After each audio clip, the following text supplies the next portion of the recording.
Okay, so palmitoyl-CoA has reached the outer surface of the inner mitochondrial membrane. The crossing of the outer mitochondrial membrane is not that difficult, so they can simply diffuse from the cytoplasm into the outer surface of the inner mitochondrial membrane. There we are having our carrier protein carnitine. So carnitine joins with our palmitoyl-CoA, releasing CoA-SH. So palmitoyl carnitine will be formed. So the enzyme is carnitine acyl transferase or carnitine palmitoyl transferase 1 or CAT1, or it is also known as E1, enzyme 1, the first enzyme, right? Now this is followed by the transaction of another second enzyme or E2, which translocates the palmitoyl carnitine or fatty acyl carnitine from the outer surface of the inner mitochondrial membrane into the inner surface of the inner mitochondrial membrane. So the enzyme is translocation. It is transferring the location from the outer side to the inner side. Clear? It shifts the palmitoyl carnitine or acyl carnitine or fatty acyl carnitine from the outer side to the inner side. So the enzyme is known as E2 or translocase or carnitine palmitoyl translocase, etc. Clear? Now it is now the fatty acyl carnitine is in the inner side of the IMM, inner mitochondrial membrane. Now what happens? We have to take our fatty acid back for fatty acid oxidation, right? Now it is the mitochondrial matrix. Now the fatty acid has to be released from the fatty acyl carnitine or palmitoyl carnitine. From the palmitoyl carnitine, we have to get back our palmitoyl-CoA. So there comes the next enzyme, which is known as E3 or CAT2, carnitine acyl transferase 2. ഇവിടെ ചെയ്ത അതേ reaction തന്നെ ഇവിടെ, പക്ഷേ in the opposite direction.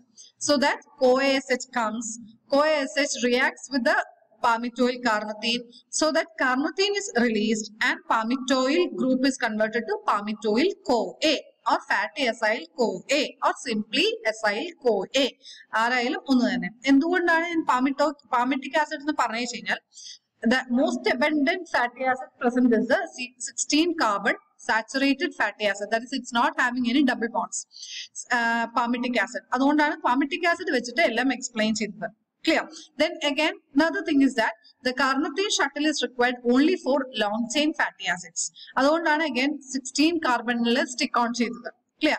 Short and medium chain fatty acids can simply diffuse from the outer side to the inner side because comparatively they are having a small size when compared to that of the C16 or long chain fatty acids. So short and medium chain fatty acids do not require the shuttle system. They can simply cross the transmembrane space and reaches the inner mitochondrial membrane and can finally enter into the matrix. Clear? So they do not require any carrier protein. Only the long chain fatty acids require the carnitine shuttle. Clear? Now there is one more category: short chain, medium chain, long chain. Then there is one more category of fatty acids, which are the very long chain fatty acids. Very long chain fatty acid can enter into the beta oxidation only when their chain length is reduced from the very long category to the long chain category. Clear? അതായത് very long chain എന്ന് പറഞ്ഞാൽ above C22, 22 above ഉള്ളതൊക്കെയാണ് very long chain fatty acids, right? അല്ലെങ്കിൽ 20 above ആയിട്ടുള്ള എല്ലാ carbon atoms ഉള്ള fatty acids we call them as very long chain fatty acids. So the very long chain fatty acids, when they are presented for themselves for beta oxidation, first they have to be converted from the very long chain fatty acid to the long chain fatty acid form. അവരുടെ chain length അവർ cut short ചെയ്യും. അത് short ചെയ്യാൻ വേണ്ടി സെല്ലിനകത്ത് തന്നെ ഒരു പ്രത്യേകമായിട്ടുള്ള ഒരു organelle ഉണ്ട്. We are having peroxisomes, right? So അതിനാണ് പെറോക്സിസോമൽ ഓക്സിഡേഷൻ എന്ന് പറയാം. Peroxisomal oxidation is nothing but the conversion of very long chain fatty acids to long chain fatty acids. Once these long chain fatty acids are formed, that is our palmitic acid is formed, then the palmitic acid enters into the carnitine shuttle and they enters into the matrix for carrying out their beta oxidation. So peroxisome is again outside the mitochondria. Alappa cytoplasm or organelle are peroxisomes. Above very long chain fatty acid angle, if a fatty acid is having a carbon chain length greater than 20 angle, then their size will be reduced to 16 carbon atom. 16 carbon atom reducing. That is happening within the peroxisomes. And once they are reduced to their chain length, to the long chain category, long chain like 16 carbon ആയി മാറിക്കഴിഞ്ഞാൽ now they enters into the mitochondrial matrix. പക്ഷെ again long chain ആണ്, അതുകൊണ്ട് എന്ത് ചെയ്യും? They will be first undergoing activation. Activation നടക്കും. Activation followed by carnitine shuttle. Then only they enters into the beta oxidation. So very long chain category, very long chain fatty acids, first they have to be converted into long chain fatty acids, which is happening in the peroxisomes. അതിനെയാണ് we call it as peroxisomal oxidation. നമ്മൾ ഓക്സിഡേഷന്റെ different types of oxidation പറഞ്ഞപ്പോൾ beta oxidation ആണ് ഏറ്റവും important ആയിട്ടുള്ള, ഏറ്റവും common ആയിട്ട് നടക്കുന്ന oxidation എന്ന് പറഞ്ഞു കഴിഞ്ഞാൽ ബീറ്റ ഓക്സിഡേഷൻ ആണെന്ന് പറഞ്ഞു. വേറൊരു ഓക്സിഡേഷൻ ആൽഫ ഓക്സിഡേഷൻ ആണ്, പിന്നെ ഒരെണ്ണം ഒമേഗ ഓക്സിഡേഷൻ ആണ്, പിന്നെ പറഞ്ഞ ഒന്ന് peroxisomal oxidation. Peroxisomal oxidation is nothing but the reduction of the chain length from the very long chain category to the long chain category. And we call it as peroxisomal oxidation. So once the peroxisomal oxidation is carried out, they are converted into C16 palmitic acid. This palmitic acid is again subject for activation to give rise to palmitoyl-CoA. Palmitoyl-CoA then enters into the carnitine shuttle, so that enters from the cytoplasm into the mitochondrial matrix. Within the mitochondrial matrix, the palmitoyl carnitine is converted back into palmitoyl-CoA with the help of CAT2 or carnitine acyl transferase 2 or carnitine palmitoyl transferase 2. So that palmitic acid or palmitoyl-CoA will be regenerated and carnitine move towards again to the outer side of the inner mitochondrial membrane. So this is the carnitine shuttle, and this is the rate limiting step of the pathway, that is CAT1. This step requires the maximum energy. So this is known as the rate limiting step of the pathway. So the acyl groups is transferred to carnitine by CAT1, which is the rate limiting step of the pathway. Right? Then acyl carnitine is shuttled across the inner mitochondrial membrane through a translocase enzyme, which enters into the mitochondria, faces the inner surface of the inner mitochondrial membrane, where it is acted upon by CAT2, so that the acyl-CoA is regenerated. Finally, the carnitine is returned back to the cytoplasmic side or the outer side of the inner mitochondrial membrane. So this is our picture, that is ഇത് നമ്മുടെ cell mitochondria, ഇത് matrix, ഇതിന്റെ അകത്തേക്ക് എത്തണം. ഇപ്പൊ നമ്മുടെ palmitic acid ഉള്ളത് ഇവിടെയാണ്. So palmitic acid will be first converted to palmitoyl-CoA. Now the CAT1, this is the outer surface of the inner mitochondrial membrane. So ഇവിടെ ആരുണ്ട്? CAT1 ഉണ്ട്. CAT1 ഉണ്ട്. അപ്പൊ CAT1 palmitoyl carnitine ആക്കി മാറ്റും. അത് കഴിഞ്ഞ ഇവിടെ എന്തുണ്ട്? ട്രാൻസ്ലോക്കേസ് ഉണ്ട്. ട്രാൻസ്ലോക്കേസ് എന്ത് ചെയ്യും? palmitoyl-CoA inner surface of the inner mitochondrial membrane ലേക്ക് കൊണ്ടുപോകും. അവിടെ inner surface of the inner mitochondrial membrane ഇവിടെ ആര് ഇരിപ്പുണ്ട്? CAT2 ഇരിപ്പുണ്ട്. Releases palmitoyl carnitine in the form of palmitoyl-CoA, and carnitine will be taken back to the outer surface. Clear? ഇതാണ് കുറച്ചും കൂടി, ഇതാണ് മൈറ്റോകോൺഡ്രിയയുടെ structure. So this is a carnitine shuttle, that is this is our outer surface, this is the matrix facing surface of the IMM. So the cytoplasm, നമ്മുടെ fatty acyl CoA വന്നു, CoA release idu, or CAT1 is there. So carnitine binds with the fatty acid to give rise to acyl carnitine. Then nammade idinagathe intermembrane space, avade transporter translocase is there. Translocase endu cheyum? Iyale ipparthekku kondirum. Ivide endunde matrixinakathe endunde and CAT2 irippundu. Clear? Appo ivide vare travel idu, idana translocase, kanda spanning the two sides, right? space name span ചെയ്യുന്നു. So it is a translocase. So it transfers the acyl carnitine from the cytoplasmic side towards the matrix inner mitochondrial membrane, releasing carnitine and palmitoyl group. Palmitoyl group immediately joins with CoA to give rise to palmitoyl-CoA. ഇനി carnitine എന്ത് സംഭവിക്കും? ഈ carnitine will be taken outside by CAT2. CAT2 ഇതിനെ തിരിച്ച് translocase ലേക്ക് കൊടുക്കും. Translocase ഇതാ ഇവിടേക്ക് കൊടുത്തു. ഇവിടെ ദാ carnitine will be regenerated for the next fatty acid. Clear? So ഇത് എന്തൊരു ഇതാണ്? It's a symport mechanism. It's not it's a symport mechanism. And so it's not symport, it's antiport mechanism. ഒരാള് അകത്തേക്ക് പോകുമ്പോൾ മറ്റേയാൾ പുറത്തേക്ക് വരും. So it's a bi-directional enzyme. Span ചെയ്യണം. അപ്പൊ ഇവിടെ ഫാറ്റി അസൈൽ കാർണിത്തീൻ അകത്തേക്ക് വരുമ്പോ അതേ സമയം തന്നെ ഒരു കാർണിത്തീൻ പുറത്തേക്ക് പോകണം. So it's an antiport mechanism. Translocase enzyme is an antiport enzyme. Clear? So only the long chain fatty acid require the carnitine shuttle.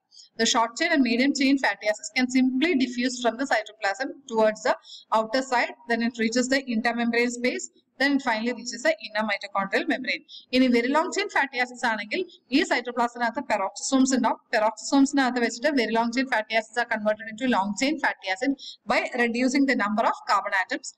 Long chain fatty acid മിക്കവാറും palmitic acid ആയിട്ട് തന്നെ മാറും. Palmitic acid will be taken into the matrix. This is our acyl. ഇതാണ് നമ്മുടെ fatty acid. Fatty acyl CoA. Right? അപ്പോൾ എത്ര എണ്ണം അറിയോ? നമ്മൾ എവിടുന്ന കൗണ്ട് ചെയ്യാം? ദാ ഇവിടുന്ന് 1, 2, 3, 4, 5, 6, 7, 8, 9, 10, 11, 12, 13. 13 ഉള്ളൂ. മൂന്ന് കാർബൺ ആറ്റം കൂടി ആയി കഴിഞ്ഞാൽ 16 ആവും. അതാണ് ഫാറ്റ്. ഇത് ഈ ഓരോ പോയിന്റ് ഉണ്ടല്ലോ, ഈ edges it represents carbon atom. Clear? ഈ വര ഇസ് എ ബോണ്ട്. ക്ലിയർ? അപ്പൊ നമ്മൾ ഫാറ്റി ആസിഡ്സ് ഒക്കെ എഴുതുമ്പോൾ ഇങ്ങനെയാണ് വരയ്ക്കുള്ളൂ. Right? For simplicity. Okay. So നമ്മുടെ beta hydroxy gamma trimethyl ammonium butyrate. Carnitine reacts with acyl CoA to give rise to carnitine acyl carnitine. Then cat1 takes them, enters into the inner transmembrane space where translocase is there. Translocase take them to the inner side of the IMM and carnitine is taken back. So that fatty acid group is deposited in the mitochondrial matrix for beta oxidation in the form of palmitoyl CoA. Clear? While carnitine will be taken back into the outer side of the inner mitochondrial membrane for the next fatty acid CoA. Right? It's another picture. So this is our plasma membrane, outer mitochondrial membrane, inner mitochondrial space. So plasma membrane what fatty acid is there. Fatty acid is converted to fatty acyl CoA, CPT. Or the CPT എന്ന് പറഞ്ഞാൽ CAT പകരം carnitine palmitoyl transferase 1. അതിന് പകരം നമ്മൾ acyl general ആയിട്ട് പറയുകയാണെങ്കിൽ carnitine acyl transferase 1. So acyl CoA joins with acyl carnitine to give rise to fatty acyl carnitine, right? Carnitine translocase enzyme takes acyl carnitine to the inner mitochondrial membrane. Simultaneously, one molecule of carnitine will be taken out. So it is an example for an antiport mechanism. Acyl carnitine is converted back into acyl CoA and carnitine with the help of CPT2 or CAT2. Now this acyl CoA enters into the third stage of oxidation, which is known as the beta oxidation, or this is the final stage of oxidation. Right? Now the fatty acyl CoA is within the mitochondrial matrix where the beta oxidative enzymes are there. Only 4 steps are there for beta oxidation. It's very simple, right? With the help of 4 different enzymes, the fatty acyl CoA, 16 carbon fatty acid, palmitic acid, palmitoyl CoA, now enters into the beta oxidation. And each round of beta oxidation includes 4 different steps. At the end of the 4th step, the number of carbon atoms will be reduced by 2. 2 carbon each. At the end of each cycle, 2 carbon atoms will be released in the form of acetyl CoA. Clear? So see, if palmitoyl CoA, when palmitoyl CoA ends the first round of beta oxidation, it will be converted into C14 fatty acid or fatty acyl CoA. Again, the it do not end there. The beta oxidation cycle continues till all the carbon atoms in the fatty acid is completely oxidized to give rise to acetyl CoA molecules. C14, C16, C14I, C14, C12, C10, C8, C6, C4, C2. So 16 carbon palmitic acid, right? Each step 2 carbon atoms will be removed. So how many number of acetyl CoA molecules will be obtained? 16 divided by 2. Oro round we will be having 8 molecules of acetyl CoA. So when one molecule of palmitoyl CoA is subjected for beta oxidation, it gives rise to 8 number of acetyl CoA molecules. Through how many number of cycles? 7 cycles. Clear? So 16 carbon atom fatty acid anengil, that is palmitic acid beta oxidation like enter idal 7 cycle 7 round beta oxidation take place, resulting in the formation of 8 molecules of acetyl CoA. This acetyl CoA fate in the this acetyl CoA now enters into the TCA cycle and will be releasing ATPs. ഒരു ഒറ്റ round of TCA നടക്കുമ്പോൾ we get around 32 number of ATPs. അല്ലെ? അപ്പൊ ഒരു glucose oxidise ചെയ്ത് കഴിഞ്ഞാൽ we get only 2 molecules of acetyl CoA. അല്ലെ? In case of